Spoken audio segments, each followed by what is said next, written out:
这雷霆淬体术果真厉害！雷霆淬体术吞纳之法，淬锁之法。 Halo guys, balik lagi bersama Mimin from Zero. Di video kali ini Mimin akan kembali melanjutkan alur cerita Donghua berjudul Dragon Star Master episode ke-12.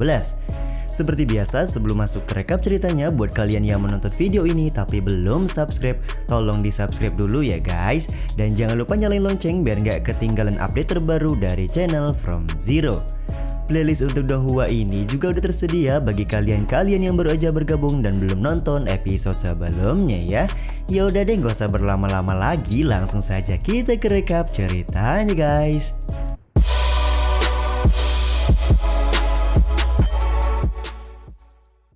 Episode 12 diawali dengan Mo Xuanji yang memahami kalau peta bintang yang ditunjukkan oleh Gu Zhenfeng adalah sebuah teknik penampaan tubuh.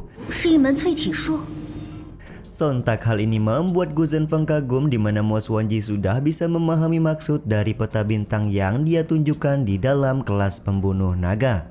Karena tubuh fisik adalah landasan dari semua level kultivasi, jadi tentu saja tubuh fisik yang sangat kuat diperlukan oleh para murid-murid. Dengan adanya teknik penempaan tubuh petir yang Gu Zhenfeng tunjukkan, dia sangat berharap murid-murid di kelas pembunuh naga bisa memahami dan membuat tubuh fisik mereka meningkat secara drastis. Akan tetapi yang lebih penting adalah mengembangkan teknik penempaan tubuh petir ke tahap ekstrim, di mana ketika para murid sudah mencapai penempaan tubuh tahap ekstrim, maka tubuh mereka akan terus menghasilkan kekuatan petir. Bisa dipastikan jika hal tersebut benar-benar terjadi, maka tubuh mereka semua menjadi sangatlah kuat. 而这星图蕴含着雷霆淬体术，你的吞纳力将雷霆淬体术修炼到极致。 Di saat yang sama, Liu Qingchen berbicara dan menanyakan apakah teknik penempaan tubuh dari Gu Zhenfeng benar-benar istimewa seperti yang dikatakan. Terlihat bahwa di sini Liu Qingchen sedikit meragukan kredibilitas dari Pak Guru ya guys ya. Gu Zhenfeng memberikan jawaban monohok di mana menurutnya Liu Qingchen tidak perlu tahu teknik penempaan gunturnya istimewa atau tidak, karena sedari awal Gu Zhenfeng juga tidak berniat menjadikan Liu Qingchen sebagai murid di kelas pembunuh naga. 反正我也不想教你。 Di satu sisi, Mo Xuanji juga langsung menyambung pembicaraan dengan memberikan peringatan agar Liu Qingchen tidak banyak bicara lagi, karena jika tidak, maka Mo Xuanji tidak akan segan-segan untuk memberi Liu Qingchen pelajaran. Tanpa diduga di sini Liu Qingchen benar-benar kicap tak berkutik ketika Mo Xuanji meminta dia untuk tidak banyak bicara lagi. Setelah situasi dirasa cukup aman, Gu Zhenfeng segera menjelaskan teknik penempaan petir kepada para murid kelas pembunuh naga dan meminta mereka semua untuk mengikuti gerakan yang dia perlihatkan.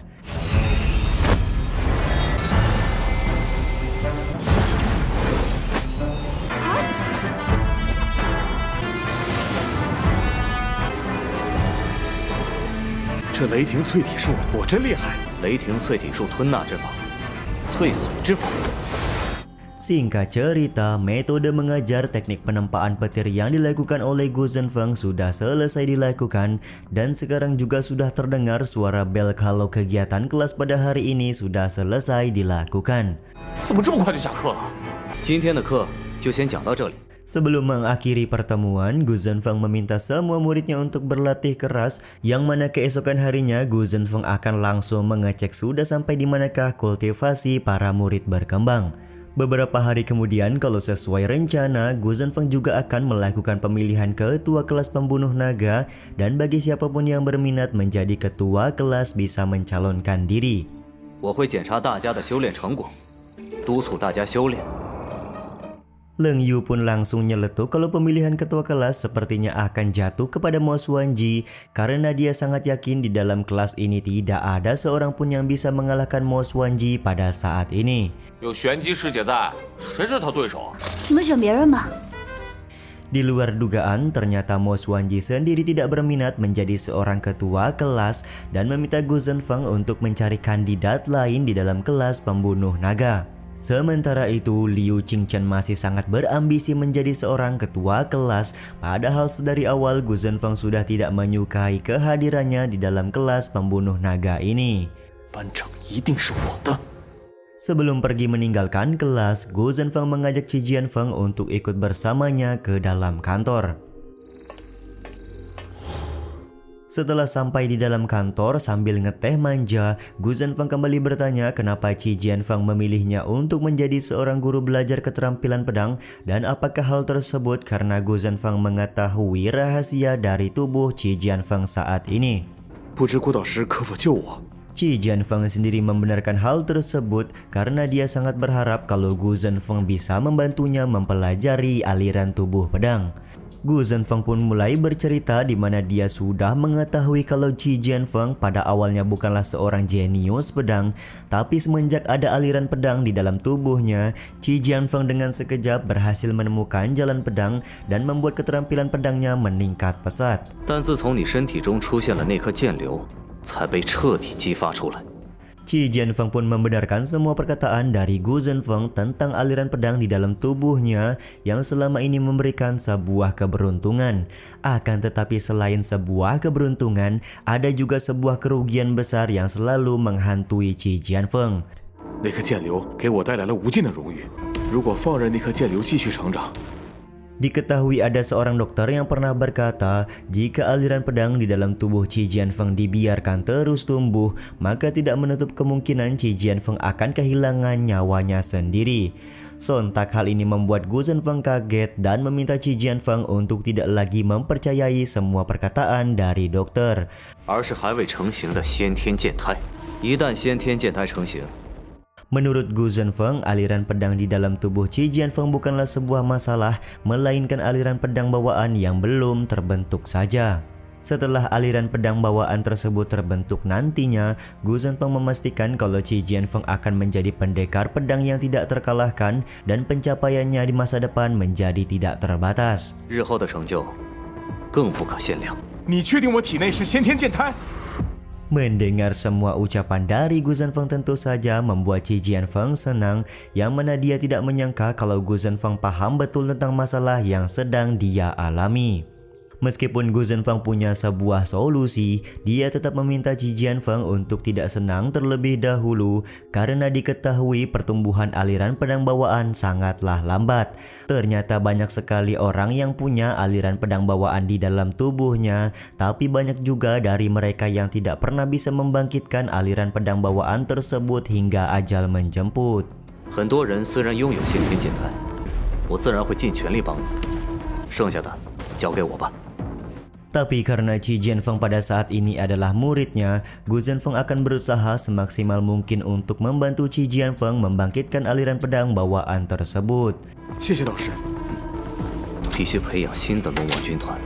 Setelah Qi Jianfeng pergi, Gu Zhenfeng berpikir untuk melindungi planet naga maka harus membentuk sebuah pasukan, yang mana pasukan tersebut akan Gu Zhenfeng bentuk dari murid-murid yang ada di kelas pembunuh naga pada saat ini. 他们在短时间内脱胎换骨呢。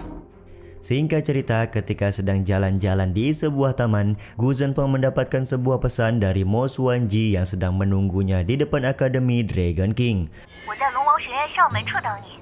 Sontak hal ini sedikit membuat Pak Guru kita ini kaget karena dia penasaran apa yang hendak dilakukan oleh Mo Xuanji.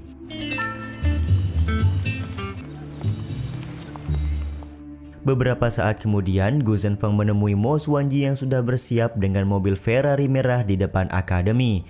Ternyata di sini Mo Xuanji berniat untuk mengajak Gu Zhenfeng makan malam di sebuah tempat. Pada awalnya tentu saja Gu Zhenfeng menolak karena dia merasa tidak nyaman, yang mana dia merupakan guru dari Mo Xuanji sendiri. 我从来没有当你是我的导师。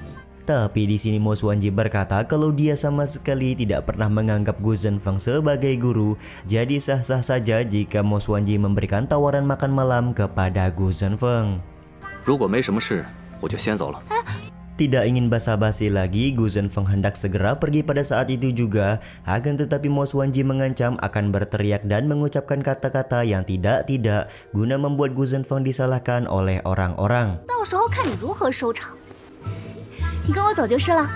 Ancaman dari Mo Xuanji ini tentu saja membuat Bang MC kita ini mau tidak mau harus ikut makan malam dengan dirinya.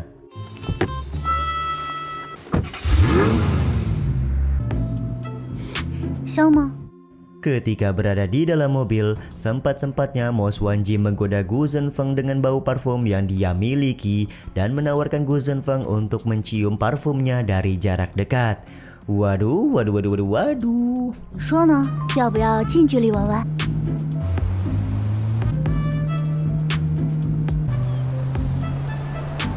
Perjalanan Mo Xuanji dan juga Pak Guru Gu Zhenfeng menuju sebuah tempat ini juga sekaligus menutup episode 12 kali ini ya guys. Ya udah deh, sampai di sini dulu aja video kali ini. Mohon maaf jika masih banyak kekurangan dan kesalahan dalam penyampaian kata-kata ya. Terima kasih buat kalian yang udah nonton dan jangan lupa subscribe serta nyalain loncengnya ya guys. Mimin selaku penulis narasi, tukang voice over dan tukang edit video pamit undur diri. Salam hangat, see you in the next video. Bye bye guys, see you next week.